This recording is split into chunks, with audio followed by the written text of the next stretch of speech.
एक मजबूत दीवार को अगर एक ही हथौड़े में गिरा दिया गया है तो जरूरी नहीं कि उसी हथौड़े से वो गिरी थी। उस गुलामी की दीवार पे पहले कई हथौड़े पड़े थे। आखिरी हथौड़ा जो गांधी नेहरू ने मारा, जरूरी नहीं कि आजादी उन्होंने दिलाई। लाला लाजपत राय, बाल गंगाधर तिलक, भगत सिंह, चंद्रशेखर आजाद, अशफाक उल्लाह खान, उधम सिंह और नेताजी सुभाष चंद्र बोस, इन्होंने कई चोटें मारी थी जिसके कारण वो कमजोर हो पाई और उसी के बाद हमें आजादी मिल पाई। नमस्कार, मैं Vivek Bindra, founder and CEO बड़ा बिजनेस.com। सारे वीडियो अब खड़े होकर बना रहा हूं हाई पावर मोटिवेशन के साथ। सबको ऐलान कर दो, विवेक बिंद्रा वापस फॉर्म में आ चुके हैं। हथौड़े की चोट वो इतनी इंपैक्टफुल थी कि गुलामी की दीवार को हिला के रख दिया। नेताजी सुभाष चंद्र बोस, पहली बार नेताजी शब्द गढ़ा गया, खुद से नहीं बनाया। दुनिया ने कहा शुरू से शुरुआत करते हैं। बोस, इनका जन्म 23 जनवरी आज के दिन 1897 में हुआ था। कटक जो कि उड़ीसा में है। इनके पिता जानकीनाथ बोस, एजुकेशन इन्होंने यूरोपियन स्कूल से कटक में करी थी। सिक्योर्ड करी इन्होंने सेकंड रैंक 10वीं क्लास में 1913 में, तभी उनका प्रेसिडेंसी कॉलेज में एडमिशन हुआ। एक्सपेल कर दिया गया बाद में उनको प्रेसिडेंसी कॉलेज से, क्योंकि ये थोड़े नेशनलिस्ट थे, एक्टिविस्ट थे। 1916 में इनको निकाल दिया गया। वैसे बता दें आपको, देशभक्ति का जुनून जब सर पे छा जाता है तभी करियर छोड़ के राष्ट्र की सेवा में बड़ा मजा आ जाता है। ब्रिटिश सरकार ने भारत की स्वास्थ्य सेवाओं का बुरा हाल किया हुआ था। इतना बुरा हाल किया हुआ था, इतना नजरअंदाज कर दिया था कि बड़ी बड़ी बीमारियों का अटैक चल रहा था और ये गरीबों की सेवा करना चाहते थे। Plague, cholera, malaria, small pox, chicken pox, influenza, खतरनाक बीमारियां थी। इसी दौरान कोलरा के कारण, कॉलरा मतलब हैजा, उसके कारण लगभग 2.5 लाख लोगों की मौत हो चुकी थी। कई बार कॉलरा लौट लौट के वापस आ रहा था। चारों तरफ महामारी आ चुकी थी। बुरा हाल था। लाशें ऐसे पड़ी थी जैसे मक्खियां भिनभिना रही है, मक्खी मच्छरों की तरह लाशें पड़ी थी। मां अपने बच्चे की लाश को लेकर के गोद में रोए जा रही थी और दूसरी तरफ इन्होंने देखा कि बेटा अपने पिता की लाश में के पास बैठ करके जोर जोर से रो रहा है। इनका दिल एकदम पसीज गया, ये घबरा गए। लावारिस पड़ी लाशों को उसके बाद लेके जाते थे, ये उनका अंतिम संस्कार किया करते थे। बोस सहमे पड़े थे। वहीं ये प्रण लेते हैं कि मैं सब चीजों को ठीक करूंगा और भारत को सपनों का भारत बनाऊंगा। ये जो समय था, ये इनकी कॉलेज का समय था जब ये समाज सेवा किया करते थे। तो जिंदगी के 2 हिस्से बने। शुरुआत का समाज सेवा का हिस्सा था, उसको बोलते हैं स्पिरिचुअल सर्विट्यूड। बाद में बना इनका सोशल एटीट्यूड। पर समाज सेवा के दौरान भी, उस समय भी ये इतने बढ़िया लीडर थे कि इनको स्टूडेंट काउंसिल का हेड बना दिया कॉलेज में। और वहां पे अंग्रेज प्रोफेसर हुआ करते थे और भारतीय बच्चों के साथ बहुत दुर्व्यवहार करते थे। मिस्टर ओ नाम के एक प्रोफेसर थे, स्टूडेंट को बिना बात के, इंडियन स्टूडेंट को पीट दिया करते थे। इतना पीटते थे उनको, तो ये बात जब नेताजी के पास गई तो ये प्रिंसिपल के पास जाके शिकायत करी कि भाई ये क्यों अंग्रेज प्रोफेसर भारतीय बच्चों को पीट रहे हैं, क्यों? उन्होंने प्रश्न किया तो प्रिंसिपल ने कहा, अच्छा, प्रिंसिपल को बोले माफी मांगने को बोल दो, उनको माफी मांगनी पड़ेगी। प्रिंसिपल ने कहा यार क्यों माफी मंगवा रहे हो, डिपार्टमेंट हेड है, कोई बात नहीं, ऐसा होता रहता है। नेताजी ने कहा मैं स्ट्राइक करूंगा। कुछ नहीं हुआ, फिर इनको स्ट्राइक करनी पड़ी और जब स्ट्राइक करी तो बात अखबारों में आ गई। अखबारों में आ गई तो उनको आके माफी भी मांगनी पड़ी। लेकिन मिस्टर ओ फिर भी नहीं सुधरे, माफी मांगने के बावजूद नहीं सुधरे। वो कई बार और बच्चों को उन्होंने पीट दिया और इस बार जब उन्होंने पीटा तो बच्चों ने उल्टा पीट डाला उनको। फिर बात जब प्रिंसिपल के पास गई तो प्रिंसिपल बोले आपने पीठ पीछे वार किया है और नेताजी बोले पीठ पीछे नहीं, सामने से वार किया है, कायर नहीं है हम।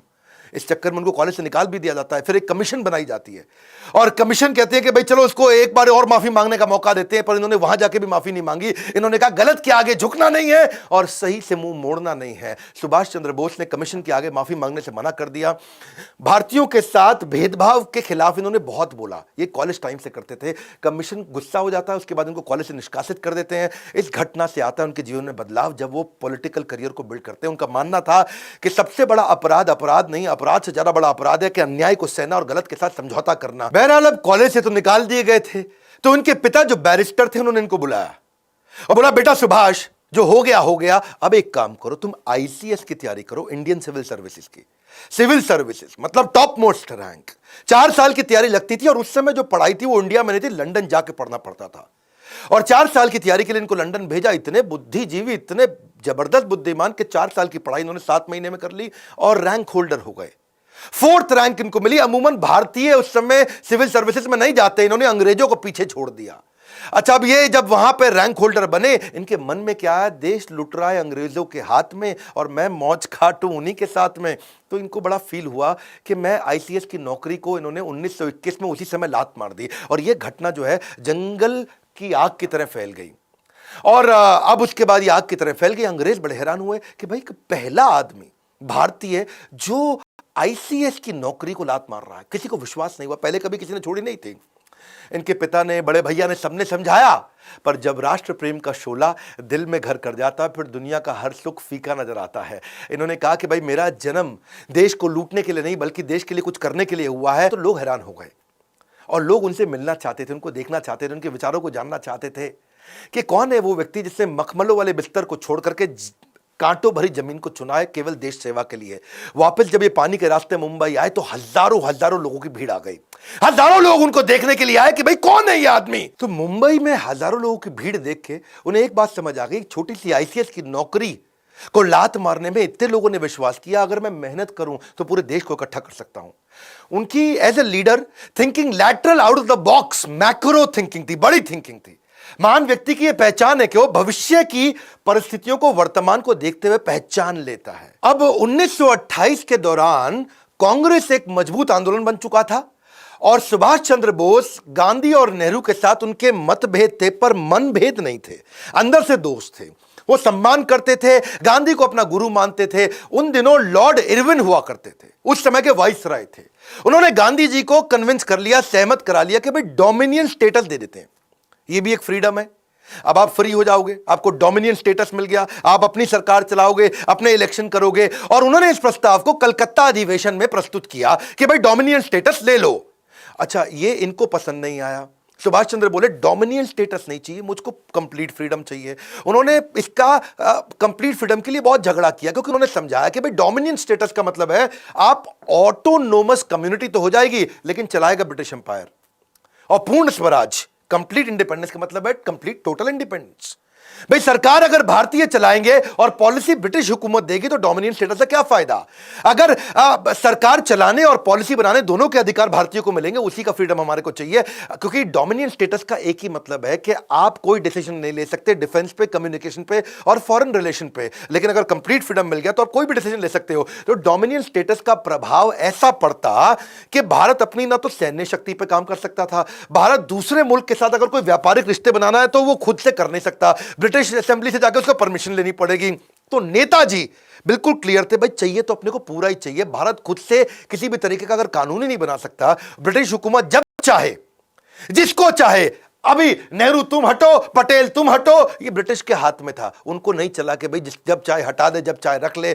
तो कुल मिलाकर के ये इतने बड़े इन्फ्लुएंसर 1928 तक बन चुके थे कि इन्होंने गांधी नेहरू दोनों को कन्विंस कर लिया। और नतीजा ये हुआ कि पिछले साल तो कलकत्ता अधिवेशन में अभी तो बहस ही चल रही थी, अब इन्होंने अगले साल लाहौर अधिवेशन में 1930 के अंदर पूर्ण स्वराज के लिए झंडा फहरा दिया और तय कर लिया भाई इससे कम कुछ नहीं, अपने को कंप्लीट इंडिपेंडेंस चाहिए, कोई डोमिनियन फॉमिनियन नहीं चाहिए। अब जैसे जैसे समय बढ़ रहा था, नेताजी का कद भी बढ़ता जा रहा था। 1939 का समय आया और तब गांधी जी को अच्छा नहीं लग रहा था कि ये थोड़े गरम दल वाले बन रहे थे, क्योंकि गांधी नेहरू वगैरह तो थोड़े नरम दल के थे और ये चाहते थे कि भाई अब दुनिया भर में लड़ाइयां हो रही है, अब हमें भी लड़ना चाहिए क्योंकि वर्ल्ड वॉर 2 का टाइम आ गया है। इस समय अंग्रेज कमजोर हो जाएंगे, क्यों नहीं उनको हरा दिया जाए इस टाइम पे, इस टाइम उनको तोड़ा जाए। गांधी बोले नहीं नहीं, मुझे आपका तरीका पसंद नहीं, क्यों ना इलेक्शन करा ले। तो तब प्रेसिडेंट की पोजीशन के लिए इलेक्शन का समय आया और गांधी ने क्या किया, इनको हटाने के लिए उन्होंने अपना आदमी लगा दिया, सीतारमैया। साउथ से लेकर के आए सीतारमैया को और सबको जाके पूरे देश में बता दिया, सारी के सारे कांग्रेस के जितने भी वर्किंग कम्युनिटी, जितने भी लीडर्स थे, इनको बोला कि सीतारमैया जीतेगा तो मतलब समझो मैं जीता, सीतारमैया मेरा आदमी है। और उन्होंने सीतारमैया के लिए कैंपेन करना शुरू कर दिया। इधर नेताजी सुभाष चंद्र बोस भी उनका आशीर्वाद लेकर के इलेक्शन के लिए आगे बढ़े और जब चुनाव के नतीजे आए तो सब हैरान हो गए। गांधी जी की उम्मीदों के विपरीत नतीजे आए। सीतारमैया को 1375 सीट मिली, सुभाष चंद्र बोस को 1580 सीट मिली। आपको यहां समझना पड़ेगा, यहां समझिए कि सुभाष चंद्र बोस का कद बहुत बढ़ चुका था, लोग गांधी से ज्यादा उनको पसंद करने लगे थे। यह ध्यान देने वाली बात है। गांधी जी नाखुश हो चुके थे, वो बोले कि सीतारमैया की हार मतलब मेरी हार है। वो चाहते नहीं थे सुभाष चंद्र बोस जीते, क्योंकि सुभाष चंद्र बोस से उनको नाराजगी नहीं थी, लेकिन दोनों की विचारधारा अलग होने के कारण गांधी उनको प्रेम तो करते थे पर चाहते नहीं थे कि ये रहें, क्योंकि गांधी प्रेम से चलाना चाहते थे। गांधी बोले कि इस समय हमारा शत्रु समस्या के अंदर है, वर्ल्ड वॉर 2 की तरफ जा रहा है, तो अब हमारे को उसे तंग नहीं करना चाहिए। सुभाष चंद्र बोले ये क्या तरीका हुआ, जब पूरी दुनिया लड़ रही है तो आप क्यों इधर थप्पड़ मार लो, इधर थप्पड़ मार लो।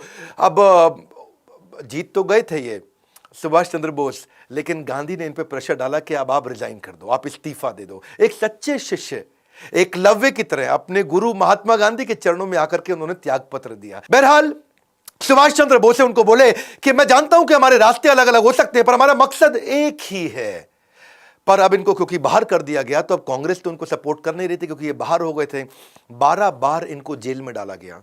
अंग्रेजों ने इनको बहुत तंग किया। ये जब बाहर आए तो इनके घर पे सीआईडी लगा दी और इनके घर पे नजर रखी जा रही थी कि सुभाष चंद्र बोस कुछ करे नहीं। सुभाष चंद्र बोस ने सोचा कि अब देश में बात नहीं बन रही है। इन्होंने कांग्रेस को एनकरेज किया कि आप करते रहो जो कर रहे हो, आप गांधी को सपोर्ट करो। ये इतने इंटेलेक्चुअल थे, इतने बुद्धिमान थे कि ये बाहर निकल आए देश से। इन्होंने मन सोचा कि मैं देश से बाहर निकल करके मैं क्यों नहीं ग्लोबल अलायंसेस बिल्ड करूं, ग्लोबल जियोपॉलिटिकल एडवांटेजेस लेके आऊं। मेरी बात सुनना ध्यान से। उस समय वर्ल्ड वॉर 2 में ना 2 तरह की लड़ाइयां थी। एक था एक्सिस अलायंस, एक अलाइड पावर। एक्सिस अलायंस में कौन था? Germany, Italy, Japan. ये वर्ल्ड वॉर 1 में भी हारे थे, 2 में फिर इकट्ठे आ गए। अलाइड पावर में कौन था? वहां पे था भाई इंग्लैंड, फ्रांस, पोलैंड, यूएसए और सोवियत यूनियन। ये एक साथ थे। ये वर्ल्ड वॉर 1 में भी जीते थे, ये दोबारा एक साथ आ गए थे। अब इन्होंने सोचा कि दूसरा वर्ल्ड वॉर शुरू हो गया है और भारत के अगेंस्ट है ब्रिटेन। ब्रिटेन है एलाइड पावर।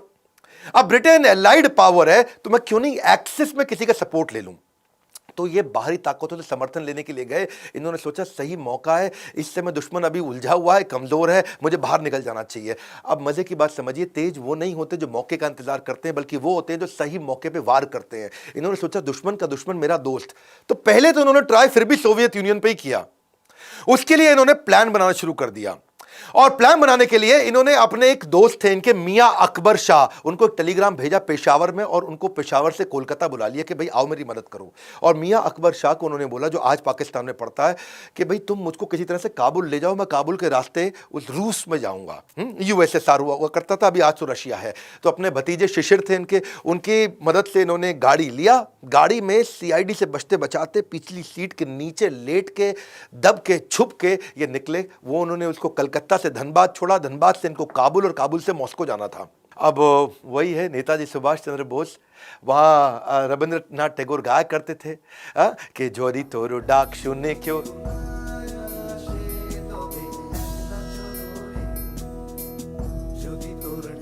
तो ये अकेले चल पड़ते रहे। जोदी तोरो डाक, अगर तेरी आवाज सुन के कोई ना शेन, अगर कोई नहीं आता है तो तौबे अकेला चलो रे। सारी जुगत लगा के सुभाष चंद्र बोस जर्मनी पहुंच गए हिटलर से मिलने के लिए। हिटलर से अपॉइंटमेंट लेने की इन्होंने बहुत कोशिश करी, बड़ी मुश्किल से इनको अपॉइंटमेंट मिली।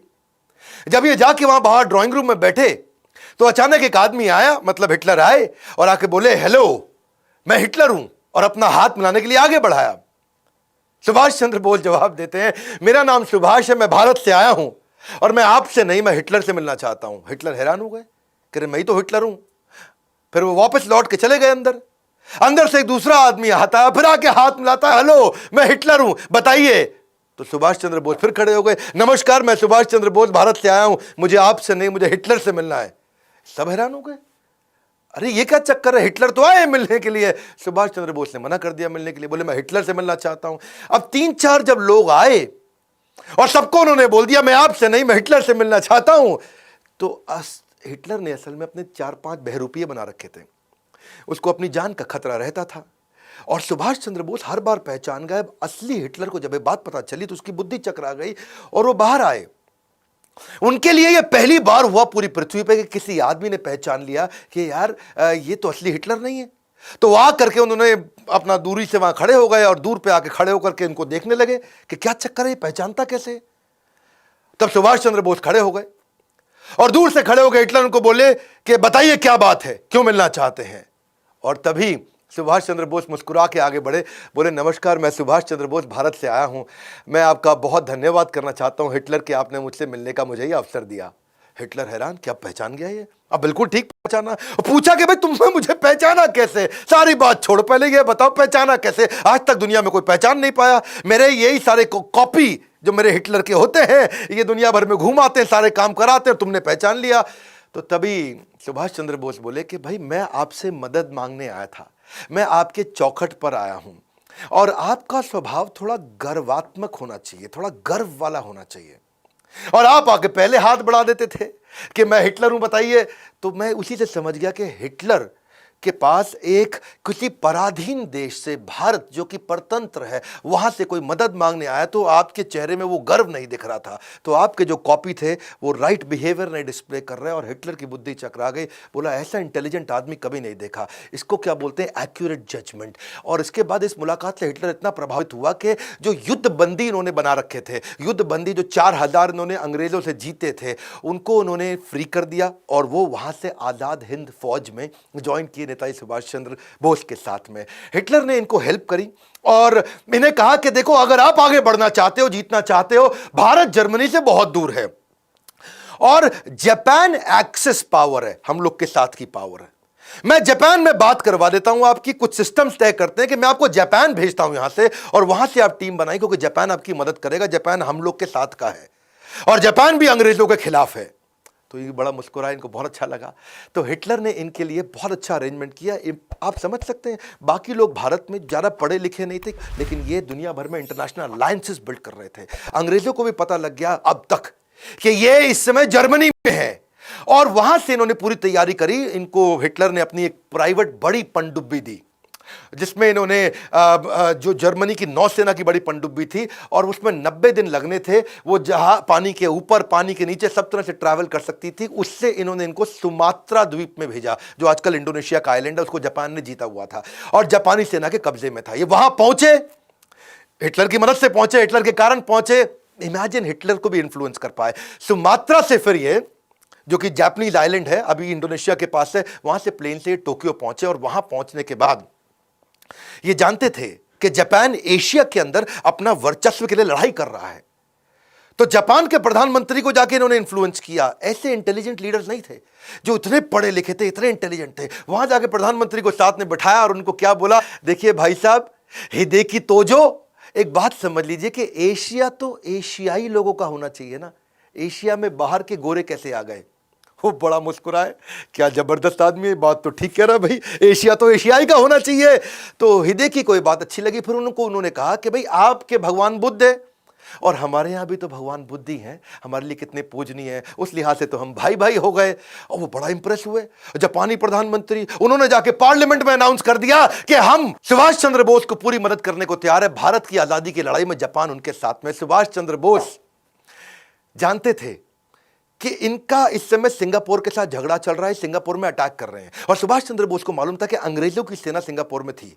वहां 85,000 ब्रिटिश सैनिक थे, जिसमें से 45,000 तो इंडियन थे। तो इन्होंने पहले से एक योजना बना रखी थी, जिसमें जापानीज को ये मैसेज दे रहे थे कि जब तुम सिंगापुर में बम गिराओगे, वहां पर्चे फेंक दो, हर बम के साथ पर्चे फेंको ऊपर हवाई जहाज से, और हर पर्चे में लिखो, हिंदी में भी, तमिल में भी, अंग्रेजी में भी, कि तुम भारतीय कब तक अंग्रेजों का गुलाम बन के उनके साथ लड़ते रहोगे, तुम भारतीय कब तक अंग्रेजों का गुलाम। अब वहां पर जितने भी सिंगापुर में सैनिक थे जो भारतीय, वो पर्चा पढ़ लेते थे, और वहां पे अंदर विद्रोह चालू हो गया। इनकी रणनीति सुभाष चंद्र बोस की, प्रधानमंत्री जापान के साथ में मिलकर काम आई। अटैक की रणनीति, इनको वहां सफलता मिली।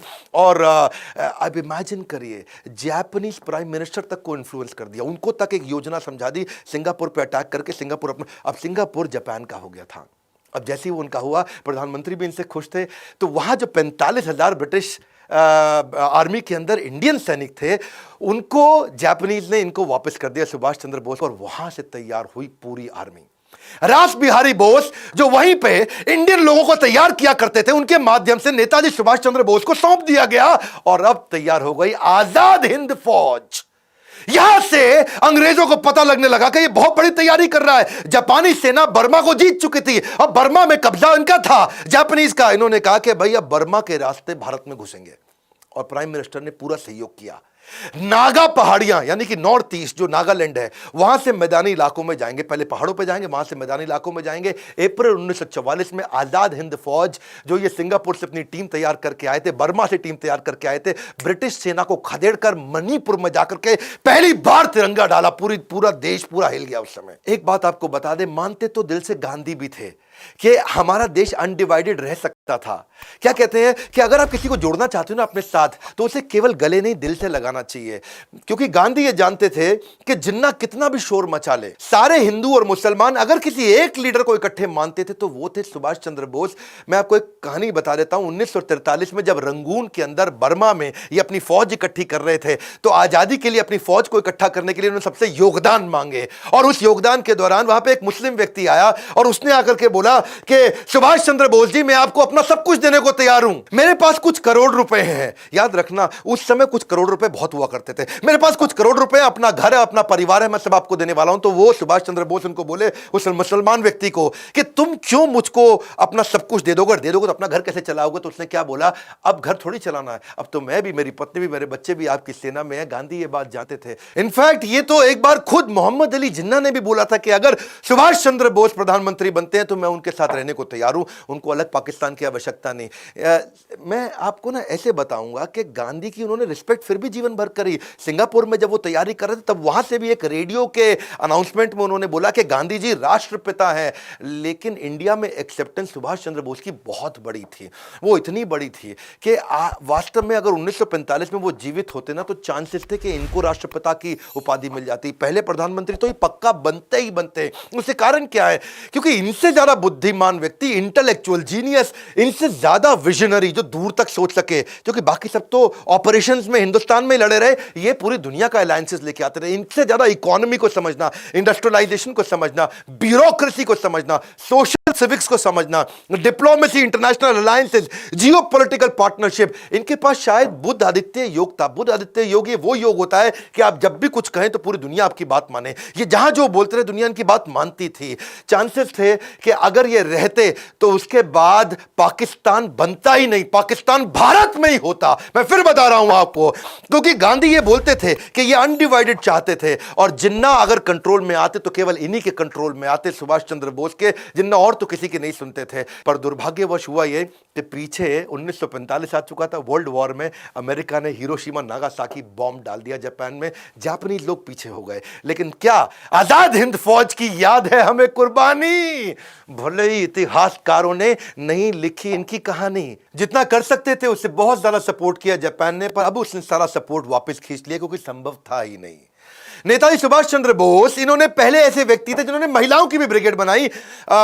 झांसी की रानी लक्ष्मीबाई के नाम पे वो ब्रिगेड तैयार करी थी। अब इन्होंने नॉर्थ ईस्ट से सारे की सारी अपनी टीम को थोड़ा वापस बुलाया, क्योंकि पीछे से हमारे को आर्म्स, एम्युनिशन, खाना, वो सारी सप्लाई रुक गई थी। अब सुभाष चंद्र बोस जी इस समय ऑल्टरनेट प्लान को बिल्ड कर रहे थे। तो इन्होंने क्या सोचा, वियतनाम जापान के पास ही था, तो ये वहां से फ्लाइट लेकर के मॉस्को जाना चाहते थे। वर्ल्ड वॉर 2 लगभग खत्म हो चुका था हिरोशिमा नागासाकी के बाद। तो उन्होंने प्लान किया था यूएसएसआर के साथ मैं नए अलायंसेस बिल्ड करूंगा, कुछ नई स्ट्रैटेजी लेके, नई योजना से। जब वहां जाने लगे, अब वियतनाम से मॉस्को जाते वक्त खबर ऐसी आई कि ताइवान रास्ते में, ताइवान के एयरपोर्ट के पास उनका जहाज क्रैश हो गया और उसमें देहांत हो गया। खैर, इसमें बहुत सारी बातें थी, वो उनका देहांत हुआ कि नहीं हुआ इसकी बात बाद में करूंगा। पर भारत में अंग्रेजों ने हमारी सारी लीडरशिप को उठा लिया, पकड़ लिया। वो क्राइम वॉर के तहत हमारे यहाँ के जो आर्मी के अधिकारी थे, जो आजाद हिंद फौज के थे, उनको सबको पकड़ा उन्होंने, और देशद्रोह के आरोप में उन पे मुकदमे चलाने लगे। यहाँ पे नेताजी अब तक बहुत काम कर चुके थे और पूरी दुनिया में खबर फैल चुकी थी कि उनका देहांत हो चुका है, अब वो जीवित नहीं है। अब ये थोड़ा मनोबल टूट रहा था, लेकिन गुस्सा भी बहुत बढ़ रहा था। इनके जो 3 सबसे इंपॉर्टेंट सीनियर लीडर्स थे, जिसमें शाहनवाज हुसैन, गुरबख्श सिंह ढिल्लों, ये पंजाबी थे, और पीके सहगल, ये तीनों के करेज ऐसे थे कि जब इनको अंग्रेजों ने दिल्ली में बुला के तंग करना शुरू किया, और इन्होंने बड़ी मजबूती के साथ बोला कि हम आजाद हिंद फौज के लिए लड़के हमने ठीक किया, तो वहां पे ये बातें अखबार में आनी थी, अखबार में आ गई। अब नेताजी सुभाष चंद्र बोस का देहांत हो गया, यहां ये सब पकड़े गए, तो ये गुस्सा भारत में बढ़ने लगा। कैसे नेताजी सुभाष चंद्र बोस सबसे बड़े कंट्रीब्यूटर माने जाएंगे हमारे देश की आजादी के लिए, ये आपको ऐसे पता चलेगा कि तुरंत अगले हर हफ्ते में नई नई खबरें आने लगी। रॉयल नेवी जो थी, जो ब्रिटिश की नेवी थी, ब्रिटेन की नेवी, वहां पे अंदर से ही बगावत होने लगी। जितने भारतीय सैनिक थे रॉयल नेवी के पास में, सबने बोल दिया अब हम तुम्हारे साथ में नहीं है। जब वो सब खबरें आई तो रॉयल एयरफोर्स मतलब जो ब्रिटेन के पास एयरफोर्स थी, यानी कि जिसमें भारतीय सैनिक काम करते थे, वहां पर भी बगावत होनी शुरू हो गई। ये कुल मिला के लगभग 20,000 सैनिकों की बगावत पब्लिक में आई और वो खिलाफत और बगावत और बढ़ी तो सारे सैनिकों में गुस्सा आने लगा। उससे क्या हुआ, तो जय हिंद के नारे जब बहुत तेज हुए तो सब प्रभावित होते होते रॉयल एयरफोर्स बची थी, वहां पे भी बगावत बढ़ी। रॉयल एयरफोर्स और रॉयल आर्म फोर्स के बाद में बची ब्रिटिश इंडियन आर्मी, वहां विद्रोह चालू हो गया। अब ये विद्रोह पूरा फैल गया, सारे के सारे लोग गुस्से में आ चुके थे और अंग्रेजों को अंदर लगने लगा कि भाई अब इन पे भरोसा करना संभव नहीं है। भारत में ब्रिटेन की जो आर्मी थी, सुनिएगा, भारत में जो ब्रिटेन की आर्मी थी वो केवल 40,000 लोगों की थी, इंडियन सोल्जर 25 लाख थे। अब वो 40,000 जरा से और भारतीय सैनिक 25 लाख, वो 25 लाख को ये 40,000 कंट्रोल करते थे। अब वो 25 लाख तो छोड़ो, अब इस विद्रोह के बाद वो 25,000 के साथ भी लड़ने लायक नहीं बचे थे ब्रिटिशर्स। वहां दुनिया भर में लड़ाई करके आ चुके थे वर्ल्ड वॉर 2 के बाद में। अब इनको लगा कि हमारे 40,000 और इनके 25 लाख, इनके 25 लाख से लड़ने के लिए हम 40,000 को क्या 4 लाख कर सकते हैं, क्या हम दोबारा इंग्लैंड से मंगा सकते हैं सेना। अब वर्ल्ड वॉर 2 के बाद वो पॉसिबल था नहीं, तो वो इनके लिए था बड़ा काटा। फिर इन्होंने सोचा कि भाई इन 25 लाख को हम तनख्वाह भी दिए जा रहे हैं और ये रिवोल्ट भी किए जा रहे हैं, तो इन्होंने उनको डीकमीशन करना शुरू किया। इनको भाई निकालो, अब इनको तनख्वाह देनी बंद कर दो, इनको बाहर कर दो। और जब उनको डीकमीशन किया, क्योंकि सैलरी कॉस्ट भी बहुत ज्यादा थी, पैसा इनके पास था नहीं और लोग ला नहीं सकते थे, अब यहां पे विद्रोह और बढ़ गया क्योंकि भाई उनको नौकरियों से निकाले जाने लगा। अब नौकरी से निकाला और विद्रोह बढ़ गया, जो अंदर बचे थे वो भी विद्रोह कर रहे थे, जो बाहर आ रहे थे वो भी विद्रोह कर रहे थे। कई बार पूछते हैं नेताजी सुभाष चंद्र बोस ने क्या किया, यही किया। पूरे देश के अंदर पहले लोग बोलते रहे यहां भी थप्पड़ मारो, यहां भी मारो, और यहां क्या हुआ, पूरी सेना ने इतने थप्पड़ मारे कि अब उनको लग गया अब हम यहां रुक नहीं सकते हैं। और परिस्थिति को देख के ब्रिटेन ने उसी समय भारत को स्वतंत्र करने की घोषणा करनी शुरू करी। और यह इस बात का सबूत इस घटना से भी मिलता है कि उस समय के जो 1956 में उस समय के जो प्रेसिडेंट थे, क्षमा चाहता हूं, प्राइम मिनिस्टर थे, यानी कि क्लेमेंट एटली, ये 1945 से 1951 के दौरान ये प्राइम मिनिस्टर हुआ करते थे। ये भारत आए बाद में, और जब भारत आए तो यहां पे कई लोगों ने उनसे पूछा कि भाई आप वर्ल्ड वॉर 2 भी जीत गए, 1 भी जीत गए, आप तो इतने पावरफुल थे, आपने क्यों भारत को छोड़ दिया इतने जल्दी, सब कुछ आपके पक्ष में था, फिर आपने क्यों छोड़ा। तब उन्होंने बताया कि भारतीय सैनिकों का जो विद्रोह था ना, उससे हम टूट चुके थे, हम तनख्वाह भी दे रहे थे, हमारे लिए कॉस्ट भी था, और उनका विद्रोह आया। और ये विद्रोह, और दूसरी तरफ कहीं दोबारा आजाद हिंद फौज ना आ जाए फिर से। क्लेमेंट एटली जी, एक बात बताइए, जो नरम दल था यानी कि गांधी नेहरू, उनसे कितना प्रभाव पड़ा। क्लेमेंट एटली ने बोला उनका तो कोई प्रभाव था ही नहीं। सारा प्रभाव कहां से आ रहा था ये मैंने आपको बताया। जानते हैं पहले क्लेमेंट एटली कौन है? ये वही व्यक्ति है जिन्होंने इंडिया इंडिपेंडेंस एक्ट पे हस्ताक्षर किए थे। इन्हीं के सिग्नेचर से हम लोग इंडिपेंडेंट हुए थे। क्यों बोलते हैं मजबूरी का नाम महात्मा गांधी? आप कमेंट बॉक्स में बताइएगा तो मैं गांधी पे वीडियो बनाऊंगा। अब इस समय हर देश के एक पावरफुल पर्सनैलिटी पे अगर आप वीडियो देखना चाहते हैं तो मेरे यूट्यूब चैनल पे आइए। मैं बताना भी चाहूंगा आपको आगे चल के कि क्या वो सारी की सारी अलग अलग प्रकार की थ्योरीज हैं कि कहां रहे या जीवित रहे या नहीं रहे। बोस नहीं बचे, एयर क्रैश में 1945 में वो चले गए, ये भी एक थ्योरी है। बोस को टॉर्चर किया गया, जनरल जीडी बख्शी ने बताया कि अंग्रेजों ने उनको बाद में टॉर्चर किया गया, उनको प्रिजन में, उनको जेल में मार दिया गया, ये भी एक प्रकार की थ्योरी है। बोस जीवित थे और फ्रेंच सीक्रेट सर्विसेज में इन्वॉल्व हो गए थे, ये भी एक थ्योरी है। बोस आगे चल करके भगवान जी या गुमनामी बाबा बने, ये भी एक प्रकार की थ्योरी है। बहुत सारी कंट्रोवर्सीज है। 18 को अगर प्लेन क्रैश हुआ तो 23 तारीख को खबर क्यों आई? अब मुखर्जी कमीशन के अनुसार ताइवान के अंदर कोई घटना में कोई एयर क्रैश तो हुआ ही नहीं था। दूसरा, कई लोगों ने बताया कि लोग अपने बयान भी बदलते रहे, रहमान जो उनके साथ थे उनके भी बयान बदलते रहे। ताइवान सरकार के पास विमान हादसा का कोई दस्तावेज नहीं है। उनके अस्थि कलश को आज भी रैंकोजी मंदिर में जहां रखा हुआ उसका डीएनए टेस्ट क्यों नहीं कराया गया? तो बोस के बारे में बहुत सारी कंफ्यूजन हमेशा रही हैं और अलग अलग प्रकार की थ्योरीज आती रही हैं। ऐसा नहीं कि इस पे प्रश्न नहीं उठा, बहुत बार प्रश्न उठा, बहुत बार रिसर्च भी करनी शुरू करी। इनफैक्ट यूएस की इंटेलिजेंस, यूके की इंटेलिजेंस, रशिया की इंटेलिजेंस, सबने बड़ा जोर लगाया, लेकिन रिपोर्ट्स में कुछ समझ में नहीं आया। शहनवाज कमीशन भी बिठाया गया 1955 में, उन्होंने बता दिया कि नहीं जी प्लेन क्रैश ही हुआ। खोसला कमीशन हुआ 1970 में, बोले नहीं जी प्लेन क्रैश ही हुआ। मुखर्जी कमीशन 1999 में आया, उसकी कोई रिपोर्ट ही समझ में नहीं आई। विष्णु सहाय कमीशन आया बाद में, उन्होंने बोला कि गुमनामी बाबा नहीं थे, जबकि बहुत लोगों ने माना कि गुमनामी बाबा ही नेताजी सुभाष चंद्र बोस थे। इसकी बहुत सारी स्टोरीज हैं, किसी से मैं इसके ऊपर एक अलग से वीडियो बनाऊंगा। सुभाष चंद्र बोस जी की मौत का रहस्य चाहे जो भी हो, लेकिन वो व्यक्ति व्यक्ति ऐसे थे जिन्होंने जीवन के जन जन के जीवन को सार्थक बनाया है। उनका देहांत हुआ है, लेकिन उनके प्रति हमारा स्नेह अंत नहीं हुआ, हमारे प्रेम का अंत नहीं हुआ। उनका देहांत हुआ है, लेकिन उनके विचारों का अंत नहीं हुआ है। वैसे एक बात पक्का है कि उस समय में अस्त्र शस्त्र से लड़ाई हुआ करती थी और उनका इंडस्ट्रियलाइजेशन पे हमेशा से बड़ा फोकस रहा है कि मैं कैसे अपनी करेंसी बनाऊंगा, कैसे सिक्के बनाऊंगा, कैसे इंडस्ट्रियलाइजेशन करूंगा, मेरी इकोनॉमी कैसे ग्रो करेगी। बहुत विजनरी थे। इच्छा तो इतनी थी कि इस वीडियो को और 1 घंटा तक चलने दूं।